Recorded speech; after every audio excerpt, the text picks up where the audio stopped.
Bon gala me ba me olo du me ole ba de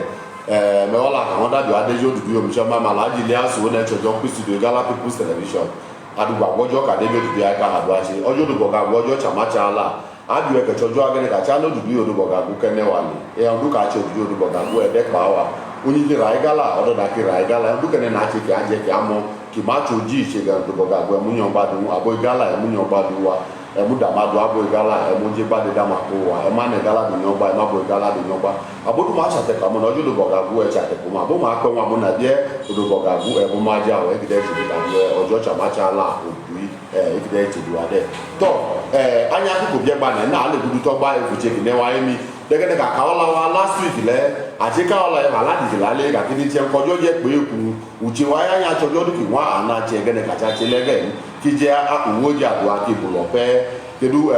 ene kije ndada o nga do apa ifa iwe ka gbeju ya woji na ere bi amdu nani enwe ka cha lo de gene ka kale ibowo na kate to kawe bi ko bie amola ja na ewe ka ama kai ka je ola ma engwe kidomo ta kale gudu e ka meju ka kola oji modudu ti ijabe ma che lale oja na Edo State onalele jabe ma che Edo State onale entu koche kawa Igbo Gala ka mekwe uche jabe machi Edo State onalele entu ka kola gede chachi ka kini ema mugo kede role tinyon emgo ke nwero le ti toban kede ke na ale awai Gala ise na mu koche wewe kedupe ka uche amefami uche wa ijabe che wa aje ka ko ijabe che ide ola iwa ojo du ki wa ati jabe ati egbeleme ati ehide arin ke ti jo gbage kedege na ala ki ndo tutu ki nde o ka ma ne ki kotinyo ni isedupe ka ha mi awon che ki de hun che ki jeun ateto gba kawe na kere ola kaka ijabe ka ma che Edo State onala la meta kaka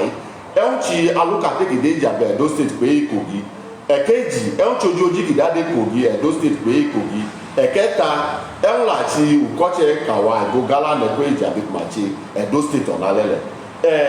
akànnà nídìlẹ̀ nọ́mbà kìdúbì mi akànnà kọ̀lá alólẹ̀ ẹ̀nà ẹ̀dúkì lòyìn kì á tẹ́ ẹ̀dì bí wẹ̀ kẹ́dù dítsẹ̀ ibẹ̀ ẹ̀mí ìjàbí Edo State kùmàtsẹ̀ lẹ̀ àkìdẹ́dẹ̀ alukate ń pè é Kogi dẹ̀ ojoji ń pè é Kogi dẹ̀ ẹ̀hún kòmí kọ́tsẹ̀ kó ehun dẹ̀ nọ́mbà dúkẹ́ dọ́ ẹ̀hàmì nọ́mbà méjì kìdúbì mi lẹ̀ àgbùkọ̀lẹ̀ àgbèlè àdùkà wí àmọ̀jà má gbọ́ tọ́ akànnà lòkúdú tọ́gbà ló lẹ̀ pé kájẹ́ wa mà àmì isi Gala kàtí ẹ̀hún kò lè kàkíní àkọ́tsẹ̀ pé fi ìtsi ìjàbí kùmàtì lálẹ́ tẹ̀ kàkíní ìmúnẹ̀ẹ́dú kàkà wà àbóyí Gala ojile wa ọ̀lànà kà ó tẹ̀lé kú kà kpokpokpo ojile wa kakọcha ka wa no ojile Igbo Gala ameje ti jabe nu ti ameje ti jabe nu bukaita adi jabe chuja na je na gba no lulu kidu pe kide ruaju akidi jabe cheke ne yere ka bo ma ri ball ati le oniti ma ike ri ball ni ba ma je ball le we do awu to omi do awu yi ene ko idagoju awu ene kidagal meji akajo ki ya dale ola kidagal meji imagal gadiya te ifaki wero de ko edi rodo de ko madeke de ko amanaro alule ama bo mejeji majomole mateche no la ma eno lo la ma kedo ko majeji madinya enwu kokolo kite ma de ko le ball le mejeji madinya kichi uma de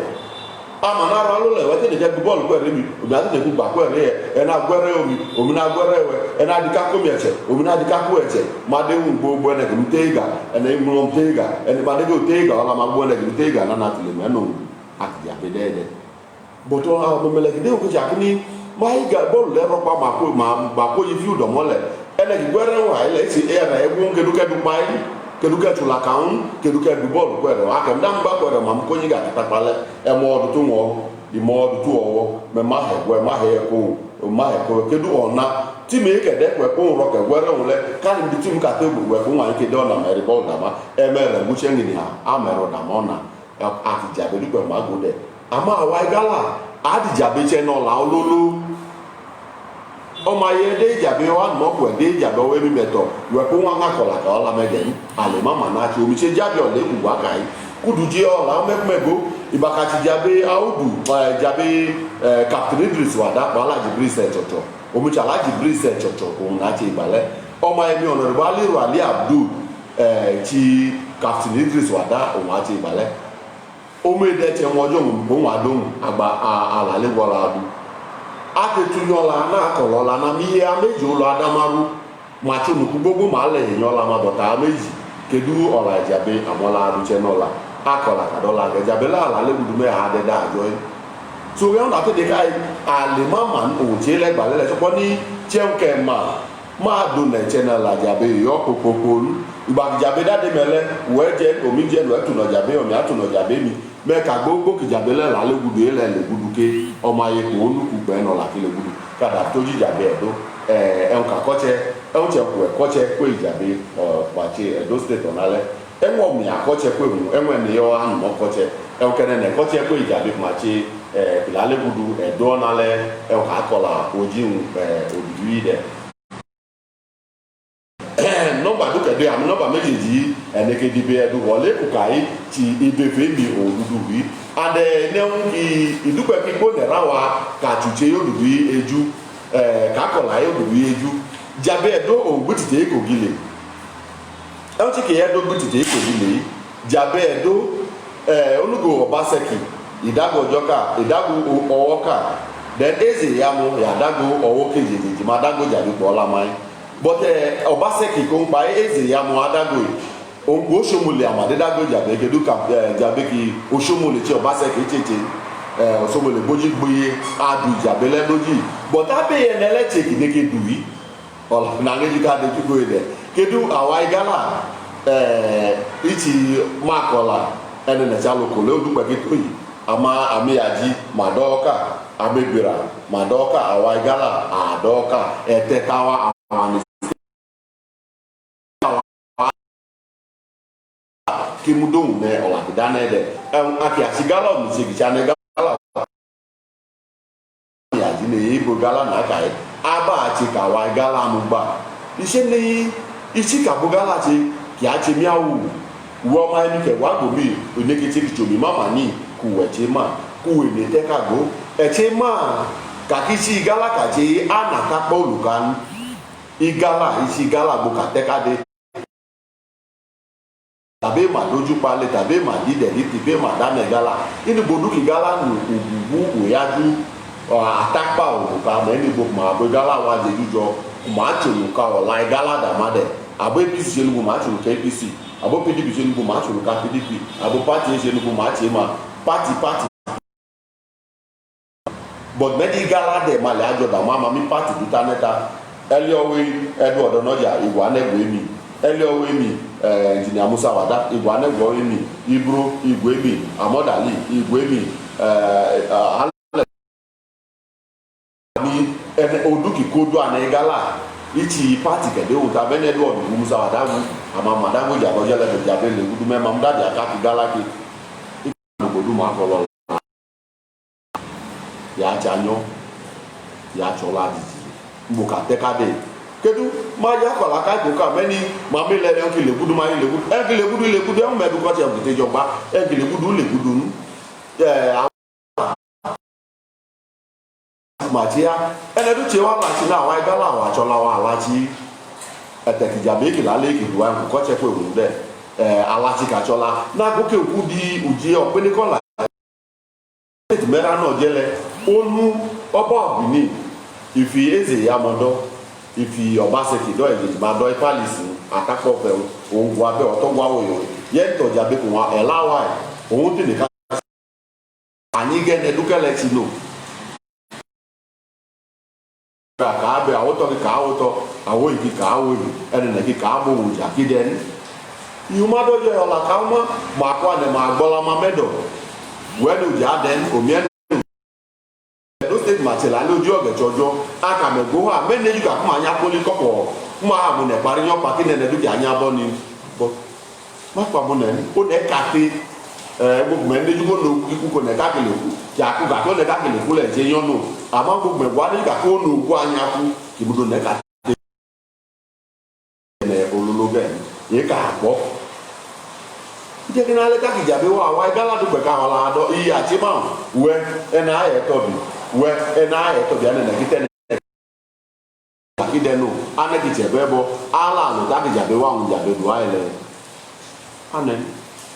because they have by Obaseki ma pu palace oba obini ma won le town hall meeting matila ujelu ko le do mo se o na ya point ba ma ko di shi abe ide amado APC ma ko jo ma shi akuku abele ma pa mi support ma ma jo we shi agri ama pa mi support ma we go pa be ma ko di town hall meeting men member abijaba wa yo tabijabe wa ibebi ọmọ ya àti ibebi àti ojaba ala legudo ene na kiche nwu ja ije ma ko yo jo ge jojo ale ko ja de allo anadi de so ba bulule kule ti online ku on ka o meji jo akana di so ba bulule aka ene ki na jemo ki ajemo ki ne de ki ate ki be ka bi ola aka yi number on adok ma di be ma kola o bi du le ku fi abo ma de online o yu jo taka le ki to ba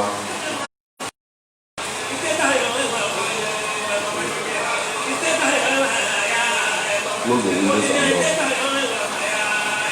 woni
so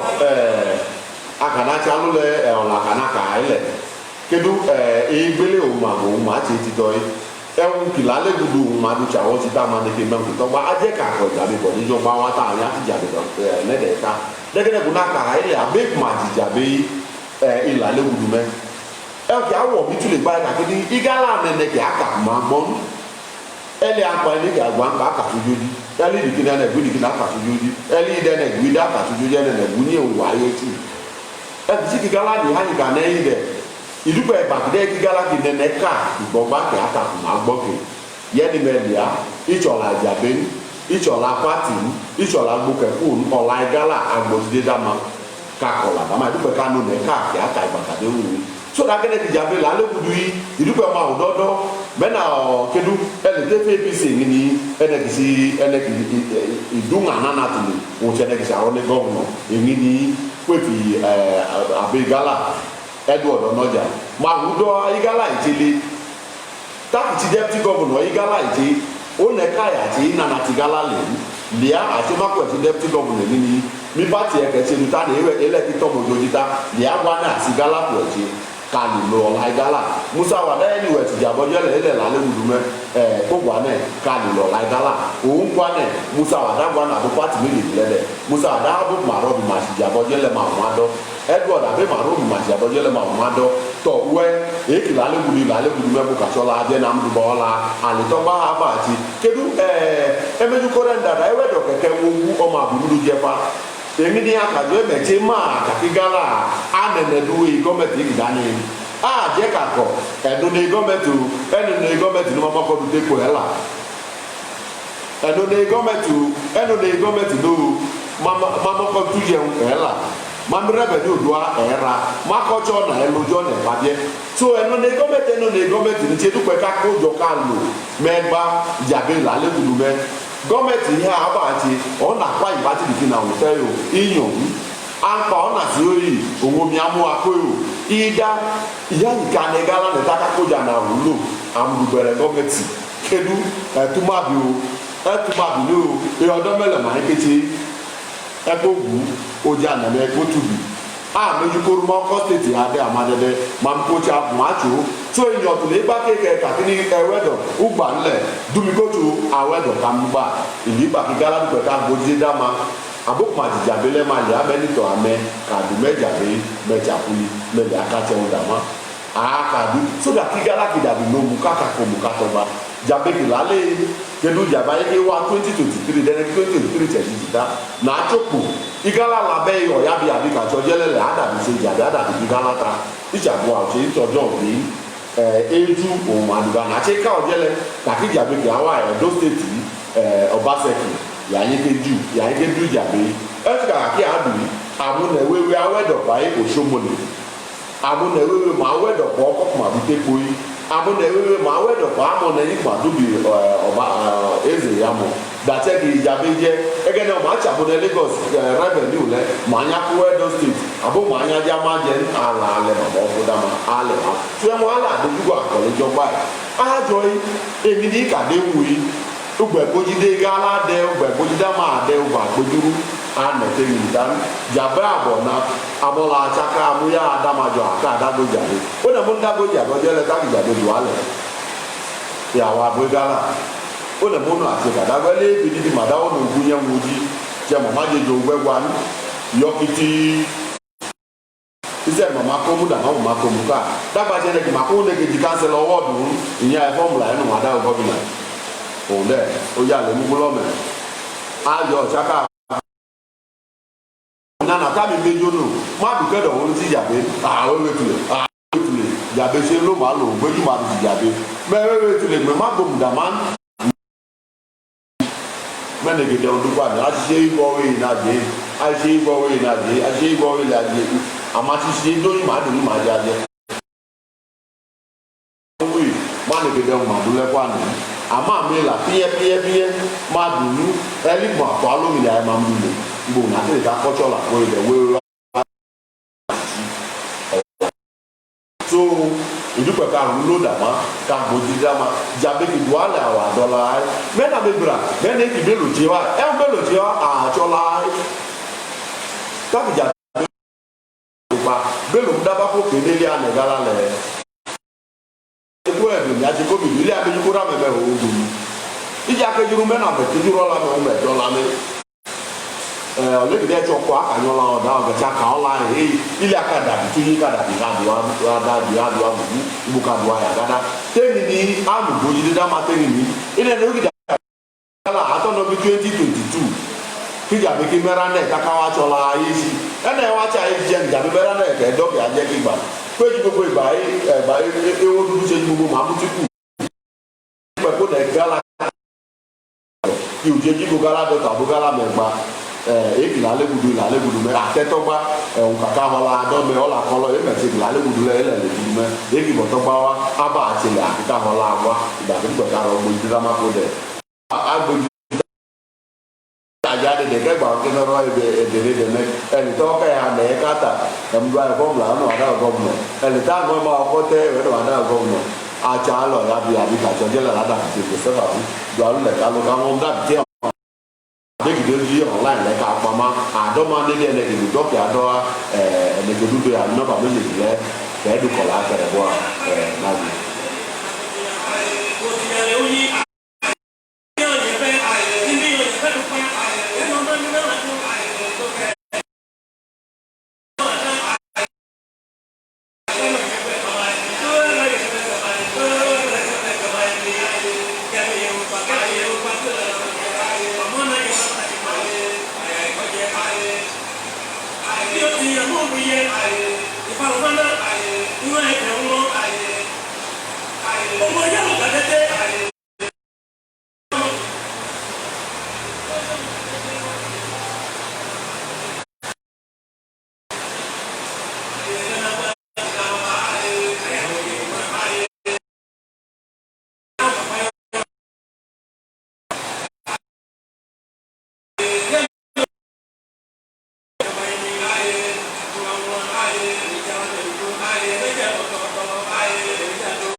silisili pe ni le o de la na ka ele de wedo ene no ke ni wa ko ye nya bo gala ma mi gala duta ma koti shomu ne ma mi gala duta a hele gome agba ti ko e be na si e mo e buti ye we do na ana no da bu bi ka ola kata onu ga be men ma mi gala duta ma ti shomu ne bi e ge de ka wa hele e on du ko na ti ikedu o ma ti kedu ko jo o ma ko ti gala se du ko kada mi ka ola ni ni ka ti o ke do ya gun ko ye le ke oko je bo ne e ki we do ko ne ko o ye jo ko bo le ta lo da di ke to le le ta o ye le ha do ma do da si e du je un je e du be do mo ta ki mo ya da be ti yon e le ma le ta ke u gwe ne ti no ye adu angonyo no taka bo alu ta do isi ola ki awu mi ku na kai idupe ka ola iki nere jama o becha ka ola na ka bi je leta ma bu we do ti jabe ni ugbeju pa gbebe o ma ti jabe anadu anu me jabe ki la le ka becha ka ola adu ala ma ngo no no ama we tu ale uja amado uja emeru ne ko kam na na egu edule e ko no do ki ana egu edule igwe bu we abuka dija adu ma mo yi timba no ni pa jabe tu jije an go cha ka ola we mo la uji ene gbe ko ji amola uji ene ki tu ji tu le wa ni a ti gbe do le ba ti ji nu e o mo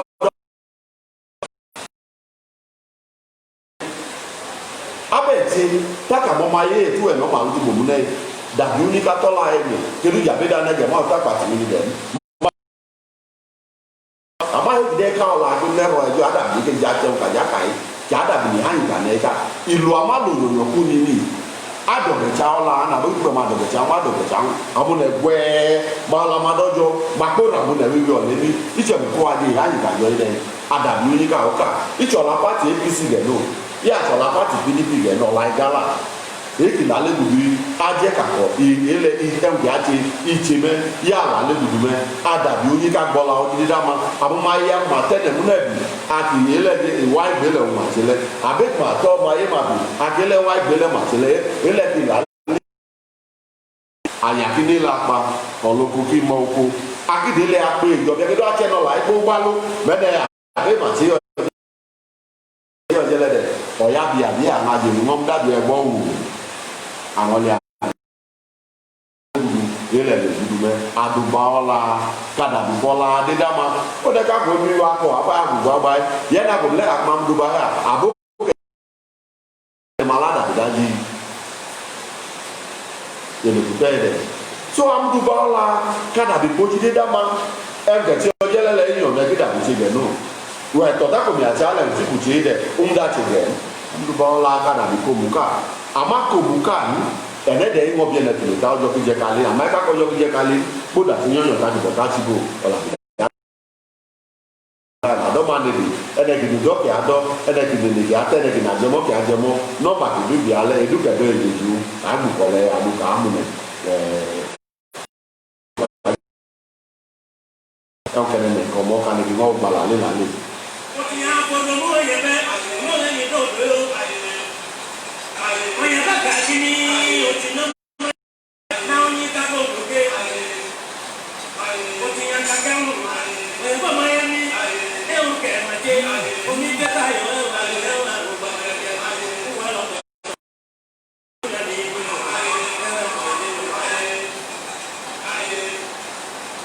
Oye náà ń bẹ̀rù.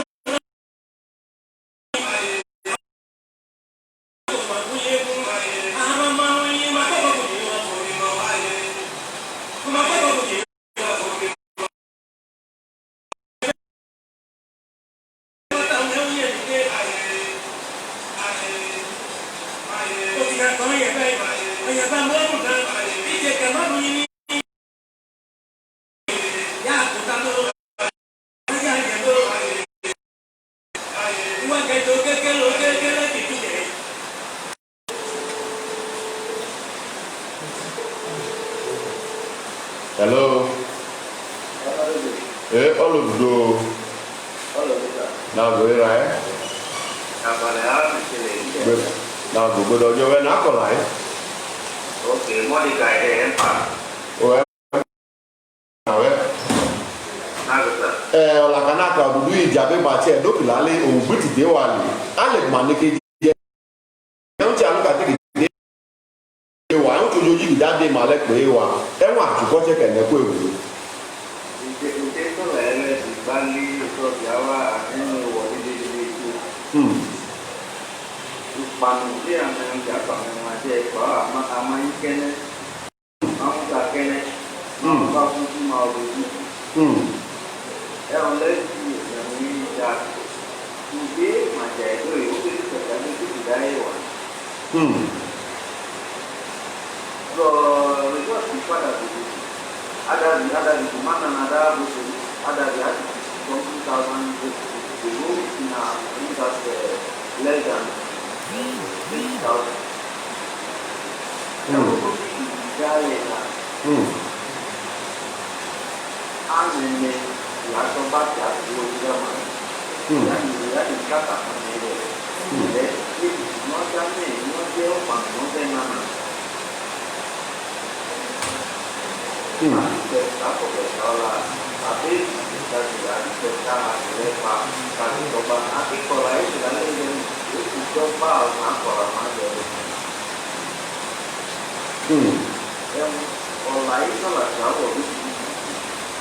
Aku ini masih jatuh apa tadi ini masih ọmọ ibi náà gọlà náà kàí tó hello wẹ́n àdábì náà nàdábì àbótón Challenge. Hello. When Adabi in an Adaba Botum, Abadabi Amateur Amabota Botumadu, Libakawa, Gala. Yo, wow, la Catholic every Chile, Dubaka, who told you a dale, your back.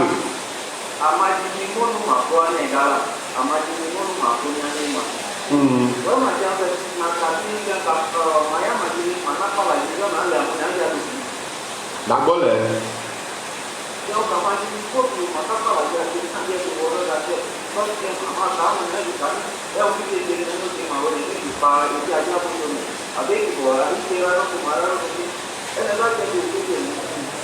Otu ya neton kunaka haile na goke o. Taki jabe wa police major Kogi State Police major no. Federal Police major. Obaseki major ka pa major ka mi police lo te Edo State ale. Makami soldier no makami civil defense lo. Ama jabe chole mu ije. Malika call launch mu. Ikoba mani ya je makobo un mani ke ugo wa nele. Ama mola yo ni jabada bi wa. Amola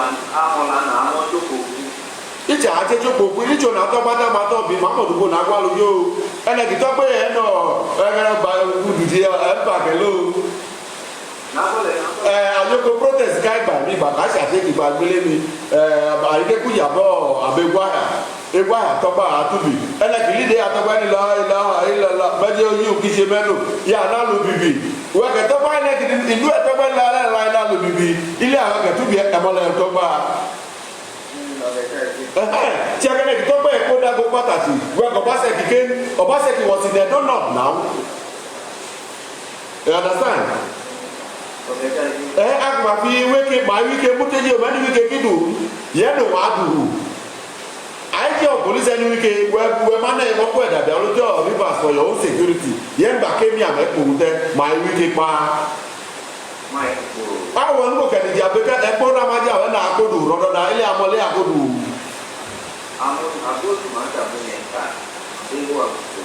Amalete yi emoko jabe ba enu wa ba jabe ko ucha ku wa le ku jakele we de emoko jabe lu ra na le ka le ma du so adapti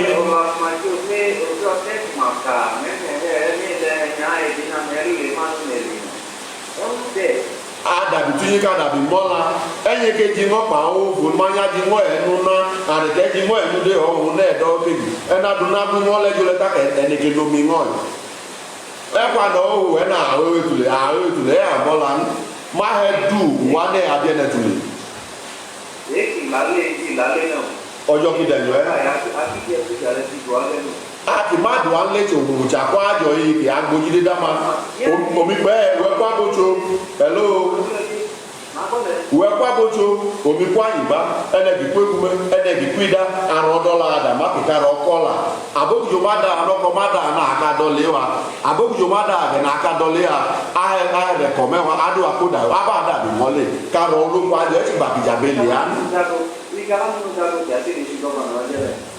Bache dabo gwegwa otaka malukuda makalimi kwe kakakene kato bide ene mkadu ruki otaka koru bingene na mkadu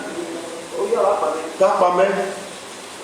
so achane lo kwa do eti babijabele ya le o ke ma je yoyo na kubi tapame bojida male kamane na ya pa ide Yo quiero que me haya dado ama un poco de café y pues que te Oye, yo tí ọdọ́ bá ṣe aago kàkókè ẹ̀wọ̀n ìkẹ̀jẹ àgbẹ̀jẹ̀ tí ọdẹ kejì ṣe tí ọdẹ kẹta ṣe àdúgbò ẹ̀ka àpò àti ìjẹun ìjàdà àti ìdàgbà ìgbélẹ̀ ọ̀nà àpòjù tó wù. Náà ẹnẹ tí kì máa ṣe yànnà máa owó dàbí àwọn tó ti yàn ìdàgbà ló ń yàn sẹ́nu ọ̀hún ẹ̀ ti mọ́ wa. Àwọn ọmọ dàbí ní ọ̀gá máa lo iṣẹ́ náà pàtàkì bí ẹdẹ ìlànà àti tọ́sí. You're right.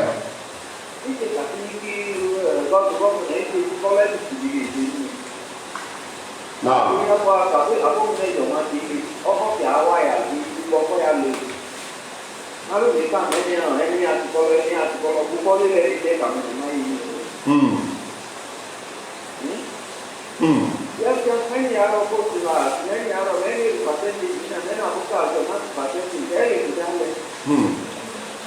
Bako okoji manya okoji. Manya jauh bako nare de mana ni. Ijanalu Lekat nara. Okoji ini lain kalau itu. Okoji itu Al-Quran. Jadi itu kalau ya merata ku golang ki be tapi romeo. Ya, di maju. Jadi jauh kalau itu bergerak. When I go down, when I was on the getting water, I go there to Calvanta, I go there to Natica, and ami na ọjọ́ kí mẹ́rin ọjọ́ kí mẹ́rin ọ̀dọ́ ẹ̀ ìjàmbá òkúta láwọn ẹ̀ ń tún kọ́jẹ́ kẹ̀lẹ́ pé ọ̀lẹ̀ lóye.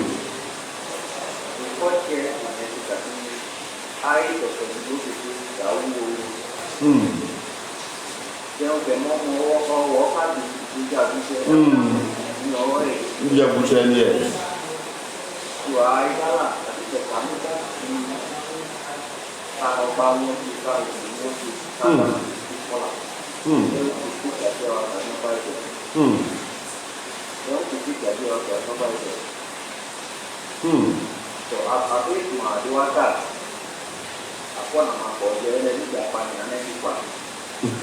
Aki gẹ̀bọ̀gẹ̀ náà ló bá ọ́ la aki.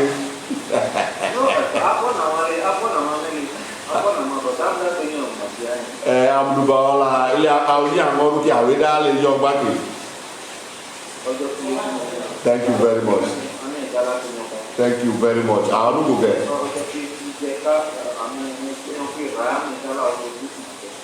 Tudi olùkọ́ gẹ̀ àṣùgbẹ́dẹ́ wẹ̀ náà ọ̀nà kẹ́dọ̀ ọ̀pọ̀ òfin ìfàmùjẹ àkàtì tó gbogbo àwọn àlẹ́ ọjọ́ kí wọ́n mú yọba dùn wẹ̀ olùkọ́ gẹ̀. Ami, thank you very much. Thank you. Ẹ kò dẹ̀ ká kọ̀ bí kùbà bàbá yìí. Ẹ kò dẹ̀ ká kọ̀ kùbà bàbá yìí. Kàhà ilẹ̀ ká nàrẹ́jù kà ọ́ la fà mí.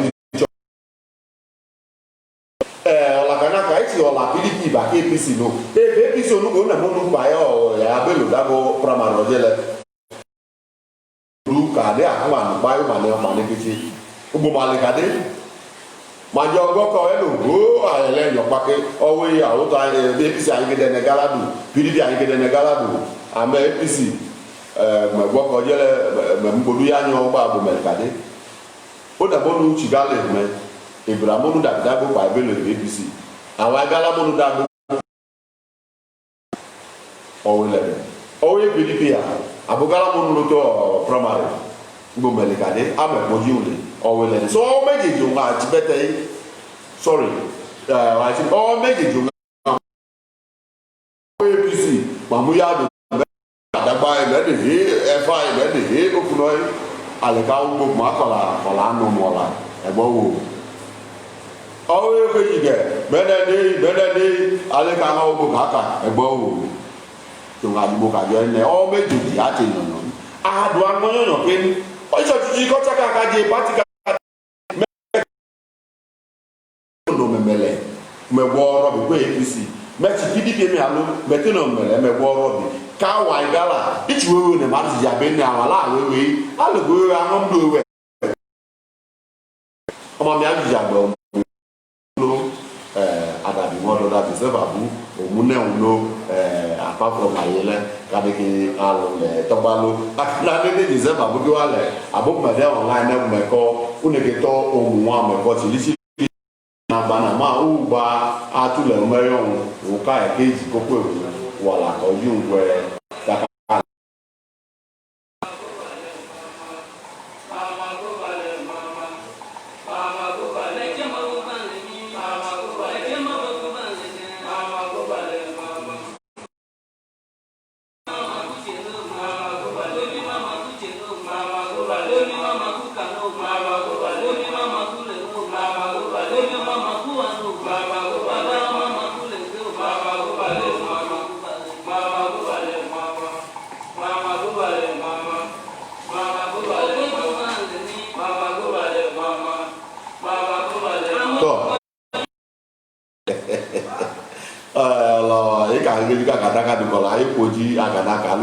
doki ado am number ke du le o do le bo agbo le gege ko mayo aba metu dojo ene manage jujan ene ke chupaluke manage jujan ene ke chupala agu manage taji ni agbo gene yo mayo empa ko yigo Prince Alice Sanogu dance be mayo Alhaji Ba Dr. Victor Alewa Doji manya mama ya ki bola le medo ku ofe efilugbo akale ku che ya je loji adugbagba me but ti saka ne ke noko ka do te on ka cha lo ene ki ma ka noko ki aduan ije nu pe ke ne ke ji ife on ka ti adoma cha kale ka mu chi wa ko lo na ro me wa aga ne ka cha lo le ama ta ke ne ke lo to mo ke wi ba ma ro me e du pe ke na book ma doji page we ma le be ma jo ne champion ko 1000 ate ni icho me marai aka subscribe e to ji YouTube ajo e utai Igala People's Television te utai e li ga mududu we ma ki subscribe te by big pipa e ho to takame so me subscribe we page wa oji YouTube ki je ne e gene ka te ni ki je wa ka ne ke lotugbo ma na ro me wa ki je adu iku ewu ola gene ka cha wa ko je le akpa yo adomo ke adule do ma woji amuti olumeta ifaladi ani romewa ndojo du kinwa mbuki ali kade ya ngom de na de tabere na alele so meti dojo kede ki ma subscribe by page oji YouTube dan meti jukolo me subscribe ba wa oji YouTube ka de ke je we amune wa ki jo 1000 amune 1000 ka tenele amune ka na jo 220 onga na ita ibonana ya jo subscription subscribe dan isi ba ke doko one do ko nka ti o fe by a subscribe we nka ti logi YouTube television or to subscribe that pame e ma ka de ni YouTube e wo ko to ji Google Igala People's Television ya du we iwu oji YouTube e wo click then subscribe me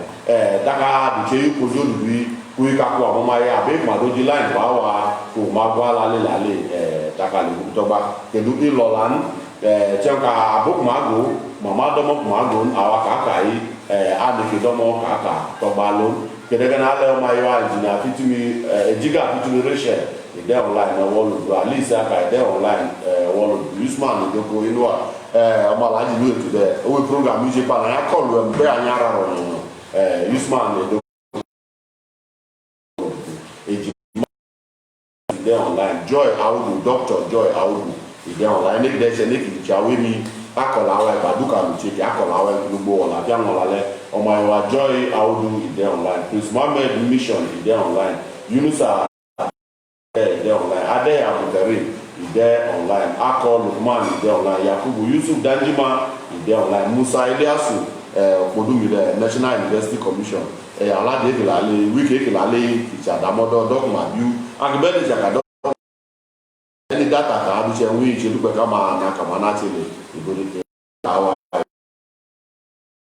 gedu ene ga walu yuzi ene ga dige ba icheje wa dige anati ka walu yani iche ya ruwa ibedako o ma ya aliasu sa de online wonu du alaji situisha inside de online atuluku Ruben de online Aisha Ojonubu Abdullahi on Enugu won chi entertainer won chi doji YouTube won o ma yo Ayegba Abdullahi ambassador Ayegba Abdullahi Igala ambassador ene ki aka Igala wa lo to ko de ki ki gbagbo Igala ojida ma gboru ki bogala pe ka de ma to ma Igala ki dodu ma du ki ba mo ambassador ide online won do o ma yo wa iye eju ile modern online Yusuf Idachaba ide online Okutu Melody ide online Buhari Audu ide online de pai abomaye awewe made online kamani ke to chili ka jaka me do pa na ma o ne ka do ka mo ne ka ojoro onetele kedale omayo dala di kadiri ide online mani omayo akọ Lukman mode online de bi kai ene ape auto pa me auto ma ko du yo ejura G7 de online de Dantele Aliou Gerba de online Miriam Yunusa de online Mark Prince Empaku Igbo Okola ele Godwin Tijani de online de Ikoku Omide de online Ikoku Ebekojo ile un summarize for ojun ele wala kolo de online de ọmọ ayọ̀ adájí ó ìpàábí ìgbọ̀gbọ̀ náà bí yá fi àkìkò dọ́mọ alóná nálẹ́ ìbí ìdẹ́ tí mo kà á lè kàdé èkìtì ndí ẹ̀ẹ́dẹ̀dẹ̀mdẹ́ kọjọ́ dàbí wọn kéjọ adé ìfòlùkà òmùnẹ̀ ọ̀lọ́kọ̀ láti àwọn làkàgé tí ẹ̀ẹ́dẹ̀ ìtsọ̀gá òmùnẹ̀ kìdọ́mọ àmùnẹ̀ jẹ́ ń jẹ́kù nkàkọ̀lọ́ ọdún mọ̀ jẹ́lẹ̀ tsọ̀gá kìdáná ẹgbà ẹ̀kẹ́ àmùnẹ̀ jẹ́ ń jẹ́kù òmùnẹ̀ kìdọ́mọ tsọ̀gá jẹ́ dẹ̀dẹ̀ kànyákọ̀lọ́ ọdún mọ̀ dẹ́dẹ̀ tsọ̀gá anyakọ̀lọ́ ọdún ẹ̀ẹ́dẹ̀ ẹ̀tsẹ̀ kọjọ́ di ọ̀làyẹ̀wà tọ́mọ Dr. Akpankọ̀lá wa global genotype efi ọ̀nkọ̀lá lafiya wọn lè tẹ̀lé alẹ́ lẹ ti kọ́lá wa global genotype efi awẹ́ ní dẹ̀ yìí báyìí kọ́lá wa global ọ̀gá cancer ojojojojo cancer ìdúdọ́mọ cancer alódọ́mọ cancer ìdídọ́mọ wo dúkìá wọn lọ nà ẹ̀ṣẹ̀ àní cancer àyíkédọ́mọ ayé wa ti òbótí